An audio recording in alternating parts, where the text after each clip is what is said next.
सभी को जय भीम उधर राष्ट्रीय अधिवेशन यहाँ पर हो रहे हैं बामसेव का। तो आप देख सकते हैं कि यहाँ पे महाबोधि महाविहार को लेकर के चर्चा चल रही है और बीटीएमसी एक्ट को रद्द करा के ही हम लोग रहेंगे। तो नहीं वेरे न वेरानी सम्मंतिद कुदाचनं अवेरे ने च सम्मंति एस धम्मो सनातन के सेक्रेटरी रह चुके हैं। आज से 2568 साल पहले इस भूमि से पूज्य भंते जी, प्रज्ञा श्री भंते जी हैं। सिद्धार्थ राजकुमार गौतम जो बोधिसत्व थे, 6 साल उन्होंने तप तपस्या करके खोज की दुश्मन बाहर है कि अंदर है। हमारा दुश्मन हम बाहर खोजते हैं, लेकिन उस राजकुमार ने अपने कपिल वस्तु में रोहिणी नदी के पानी को लेकर के जो संघर्ष देखा, खून खराबा होने की नौबत आई, युद्ध की परिस्थिति को देख करके उन्होंने कहा, उस समय में उन्होंने संथागार में कहा कि पानी को लेकर के मारपीट युद्ध करना या युद्ध की परिस्थिति निर्माण करना ये समाधान नहीं है। युद्ध से युद्ध ही पैदा होगा, नफरत से नफरत ही फैलेगी। इसीलिए नहीं वेरे न वेरानी सम्मंति द कुदाचनं अवेरे न च सम्मंति एस धम्मो सनातनो।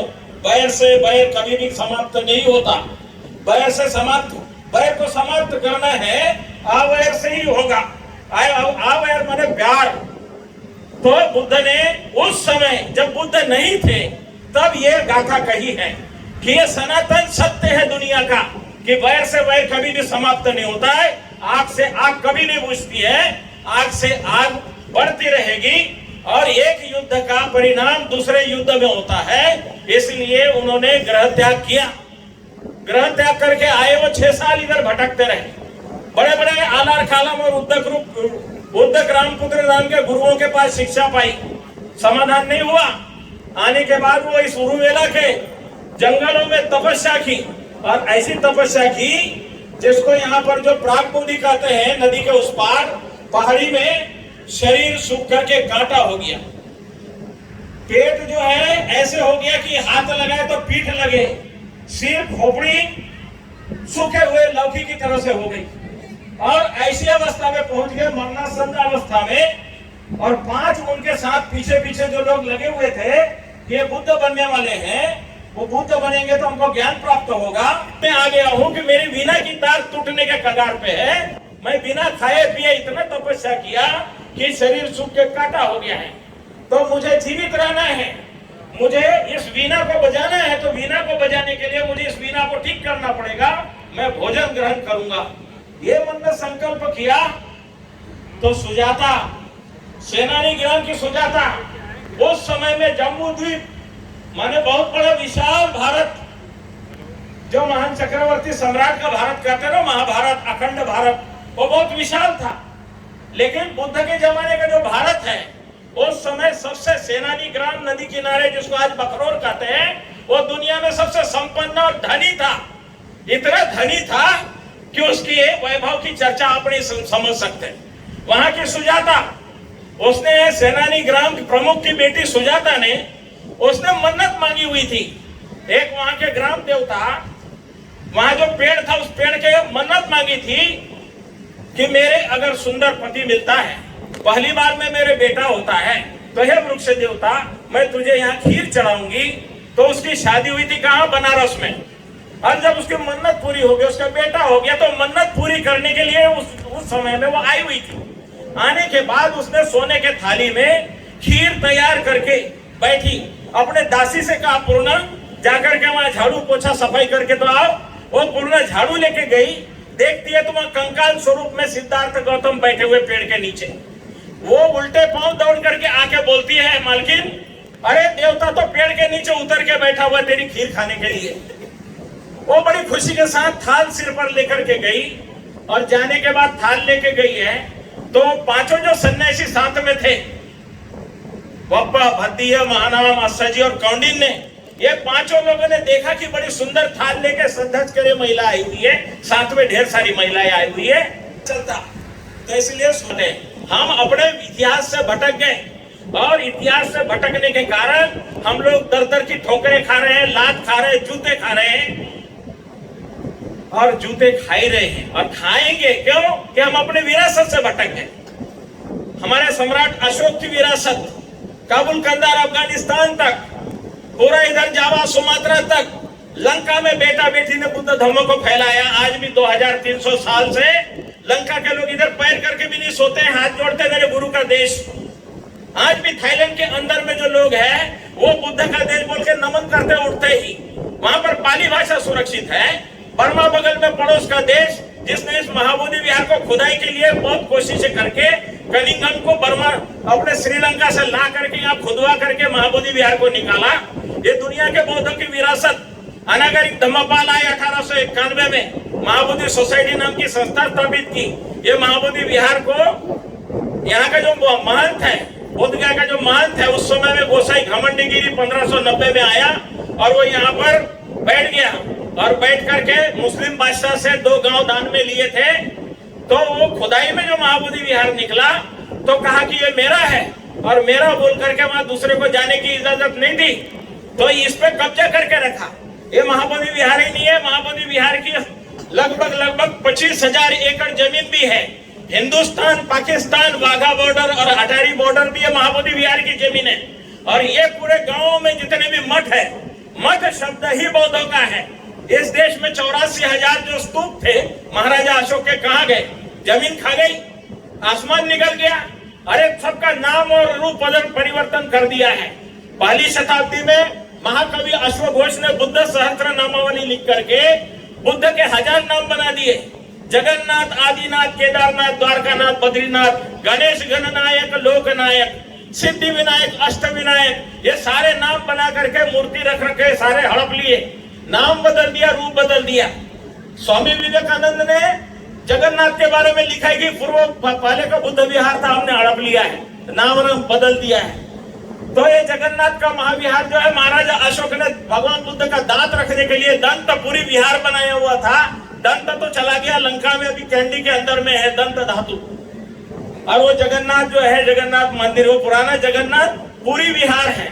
तो हमारी बौद्ध विरासत, हम अपने विरासत से भटक गए।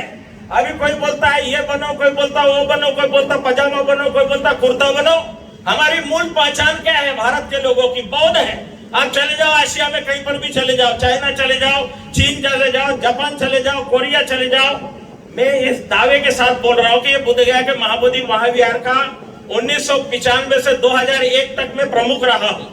पहली बार बौद्धों का 98 से 2001 तक के सेक्रेटरी रहा हूँ। ये बुद्ध गया का जो आंदोलन चला, वंदे आर्य नगार्जुन सुरेश ससाई ने अनागरिक धम्मपाल जी के 100 साल बाद बाबा साहब अम्बेडकर डॉक्टर वो सेंटेनरी ईयर में रथ निकाला था। उस रथ को लेकर के जब यहाँ आए थे, बारी बारी से टप्पे टप्पे आंदोलन चला। यहाँ बोधगया में पानी बंद कर दिया जाता था, बिजली बंद कर दिया था, तमाम आंदोलनकारियों को नागपुरी अम्बेडकरवादी, आतंकवादी बोला जाता था। उस समय मेरा जन्म हुआ, मैं इस आंदोलन में पैदा हुआ हूँ। नागपुर यूनिवर्सिटी में पीएचडी कर रहा था, तब मैं यहाँ आया हुआ था आंदोलन में। आंदोलन से जाकर के बंदे बनने के बाद तब से इस आंदोलन में काम करते रहा। और काम करने की बदौलत यहाँ पर जो बुद्ध गया में जो चकाचौंध देख रहे हैं, बिजली देख रहे हैं, पत्थर देख रहे हैं, ये सब हम लोगों ने उस समय बिछाया, बनाया। ये हमारे पुरखों की विरासत जो सम्राट अशोक ने बनाया। सम्राट अशोक कौन थे? ये तमाम जितने अपने को मूल निवासी बोलते हैं, उनके पुरखा थे। बुद्ध कौन थे? हमारे नागों के नाग महानाग, हम सारे नागवंशी है। हमारे मूल पहचान नाग है। नाग का मतलब होता है श्रेष्ठ।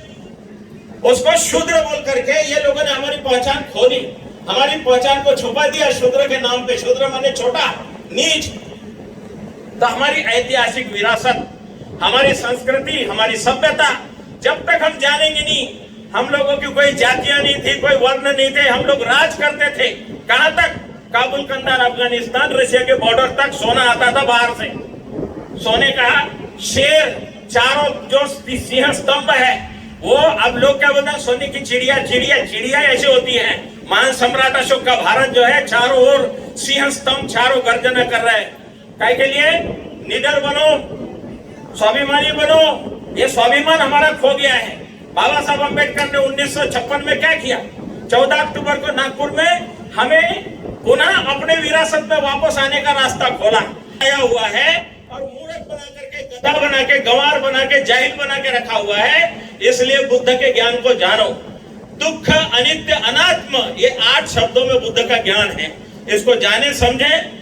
हमारी विरासत है, सारे के सारे पुराने अवशेष पड़े हुए दुनिया के अंदर में। और महान सम्राट अशोक को दुनिया में एशिया के लोग मानते हैं, जानते हैं। इसलिए वो एशिया के लोग भारत को बुद्ध का देश बोलते हैं। और स्वर्ग कहीं दुनिया में कहीं नहीं था, ये भारत को स्वर्ग बोला जाता था। ये स्वर्ग में लोग आते थे।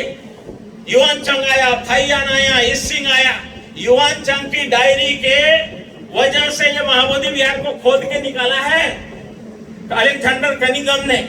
अलेक्जेंडर कनिंघम तो ईसाई था, लेकिन बौद्ध विरासतों को भारत में तमाम खोद के निकालने का काम अलेक्जेंडर कनिंघम को जाता है। और अलेक्जेंडर कनिंघम कौन है? आर्कियोलॉजी ऑफ इंडिया के फाउंडर है।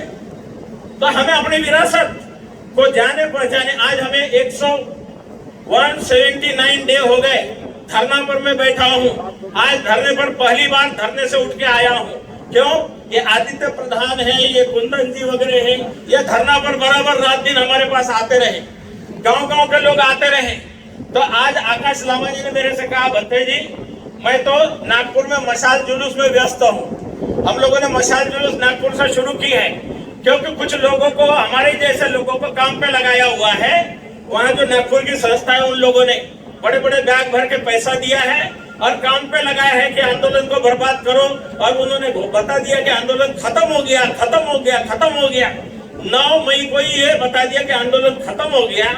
बुद्ध जयंती मनाई हम लोगों ने, दो मुहान पे देखा होगा कितनी भीड़ थी। वहाँ कुछ लोगों ने कोशिश की वो धरने को कब्जा करने के लिए, वहाँ झगड़ा करने के लिए, मारपीट करने के लिए। ये मारपीट करने और झगड़े के लिए जो लोग लगाए हुए हैं, वो देश में गुमराह करते हुए घूम रहे हैं। यात्रा निकालेंगे, ये करेंगे, वो करेंगे। इसलिए आकाश लामा, ये आकाश लामा हिमालयन बेल्ट के बुद्धिस्ट है। और पूरा पूरा हिमालय, लेह लद्दाख, दार्जिलिंग, कालिम्पोंग, श्रीनगर से लगाकर इधर सिक्किम तक, एवं सिक्किम का मुख्यमंत्री भी बुद्धिस्ट है, जिन्होंने शॉल भेजी है, जो लामा ओढ़ करके घूम रहे हैं। और लोग बोलते हैं वो चिवर पहन के घूम रहा है। मुख्यमंत्री ने भेजी वाली शॉल है सिक्किम की, वो ओढ़ के घूम रहा है। लोग क्या बोलते हैं? ढोंगी है, चिवर पहन लिया, ये कर रहा है, वो कर रहा है। तो हमारे पास में मीडिया नहीं है। 1 मई से हमारे पास रुपया आना बंद हो गया। हमने अकाउंट खोला था अक्टूबर में ये आंदोलन के लिए, तो हमारे अकाउंट को सीज करा दिया। और कराने के बाद हमारे पास पैसा नहीं है। अभी आदित्य प्रधान जी वगैरह बोल रहे थे, पिछले ये सम्मेलन के लिए तैयारी कर रहे थे, तो हमने बोला हम तो बहुत माइनस में चल रहे हैं। हमारे वहां पर जो राशन पानी था खत्म है, और हम खरीद करके किसी तरह से आंदोलन चला रहे हैं। चौथी जगह हमारी, हमको सरकार ने 1 तारीख से जगह देना तय किया था, 1 जून से समय देना तय किया था, लेकिन अभी तक ये नहीं किया। कलेक्टर बदल गया, दूसरा कलेक्टर आया, वो बोलता है कि तुम्हारी वजह से वहां दंगा हो गया, वहां पर डोंगेश्वरी पहाड़ पर मारपीट हो गई, तुम लोगों के धरने से हिंदुओं को गालियां दी जाती है, और इसलिए तुम समन्वय समिति बनाओ। मैं 3-4 बार गया कलेक्टर साहब के पास, अभी भी जगह नहीं दे रहे। तो हम निंगमा मोनास्ट्री में बैठे थे, उनके देखरेख में कम संख्या में। वहां से बिजली बत्ती काट दिया, तो हमको 1 जून से विश्वदानंद बोधि महाविहार यहाँ महुआबाद में है, वहां हम बैठे हुए, क्योंकि वो विश्वदानंद बोधि महाथेरो जो है, मैं औरंगाबाद में पढ़ते समय 10 दिन के लिए लोगों को ले जाके बैठा हूँ। अभी भी मेरे पास 30-32 घंटे लोग वहां पर मौजूद है। हमारा धरना कंटिन्यू चल रहा है, और अफवाह फैलाने वाले के पास पैसा है, मीडिया है, और वो गुमराह कर रहे हैं लोगों को, बता रहे कि धरना तो खत्म हो गया, ये लामा जो है इसको भगाओ। अरे लामा जो है खानदानी लामा है, गोरखा लड़ाकू है, भागने वाला नहीं है। लामा की ढाल इधर में बैठा हुआ है पीछे साथ में। मैंने यहाँ पर बैठने का संकल्प किया, जब तक बोधगया टेम्पल एक्ट खत्म नहीं होता, तब तक के गया में लोकतंत्र नहीं है। क्योंकि गया जिले में जिला पदाधिकारी एक विशेष धर्म का आदमी बैठा हुआ है, माइनॉरिटी को अधिकार है। कहाँ अधिकार है? गया जिले में आज तक क्रिश्चियन, मुस्लिम, सिख, ईसाई, लिंगायत, पारसी कोई कलेक्टर क्यों नहीं बना? बुद्धिस्ट क्यों नहीं बना? नहीं बनाया जाता, क्योंकि वो एक्ट 1949 है। वो एक्ट जब तक खत्म नहीं होगा, कलंक है, कलंक, लोकतंत्र के ऊपर कलंक।